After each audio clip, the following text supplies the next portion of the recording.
ಹತ್ತಾರು ಆಸೆ ನೂರಾರು ಕನಸುಗಳನ್ನ ಕಟ್ಟಿ ಶ್ರೀಗಂಧದ ತೋಟ ಮಾಡಿದ್ದ ರೈತನ ಬದುಕು ಕಿಡಿಗೇಡಿಗಳ ಕೃತ್ಯದಿಂದ ನುಚ್ಚು ನೂರಾಗಿದೆ. ತನ್ನ ಕಣ್ಣ ಮುಂದೆಯೇ ಬೆಳೆದಿದ್ದ ಬೆಳೆ ಇದೀಗ ಕಿಡಿಗೇಡಿಗಳ ಪಾಲಾಗಿದ್ದು, ಈ ನಷ್ಟದಿಂದ ರೈತನ ಬದುಕು ಕಂಗಾಲಾಗಿದೆ. ಹೌದು ವೀಕ್ಷಕರೇ, ಹೊಸದುರ್ಗ ತಾಲೂಕಿನ ಮಾಡದಕೆರೆ ಹೋಬಳಿಯ ಮನೋಜ್ ಎಂಬ ರೈತರು ತಮ್ಮ ಜಮೀನಿನಲ್ಲಿ 12 ವರ್ಷಗಳ ಹಿಂದೆಯೇ ಸುಮಾರು 150ರಿಂದ 200 ಸಸಿಗಳನ್ನು ನೆಟ್ಟಿದ್ದಾರೆ.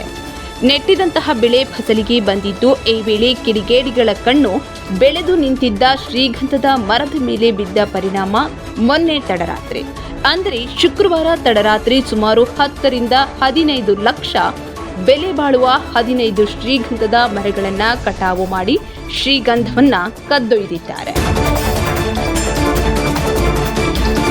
ಇನ್ನು 25ರಿಂದ 30 ಮರಗಳಿಗೆ ಗರಗಸವನ್ನ ಹಾಕಿ ಕಳ್ಳತನ ಮಾಡಲು ಯತ್ನಿಸಿದ ಕಿಡಿಗೇಡಿಗಳು ಅರ್ಧದಲ್ಲಿಯೇ ಬಿಟ್ಟು ಸ್ಥಳದಿಂದ ಪರಾರಿಯಾಗಿದ್ದಾರೆ.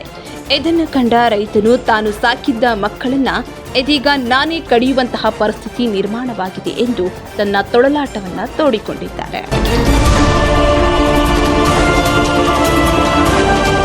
ಒಟ್ಟಾರೆ ವಾಣಿಜ್ಯ ಬೆಳೆಗಳಿಗಾಗಿ ರೈತ ಮನೋಜ ಸಾಲ ಸೂಲ ಮಾಡಿ ಈ ತೋಟವನ್ನ ಕಟ್ಟಿದ್ದ ರೈತನ ಬದುಕು ಈಗ ಕಂಗೆಟ್ಟಿದೆ.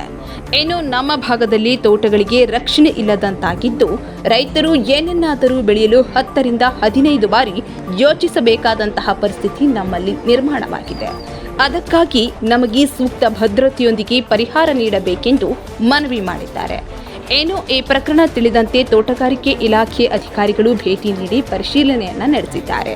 ಬಳಿಕ ಈ ಸ್ಥಳದ ವ್ಯಾಪ್ತಿಗೆ ಸಂಬಂಧಪಟ್ಟಂತಹ ಪೊಲೀಸ್ ಠಾಣೆಯಲ್ಲಿ ಪ್ರಕರಣ ದಾಖಲಾಗಿದ್ದು ತನಿಖೆಯನ್ನು ಮುಂದುವರೆಸಿದ್ದಾರೆ.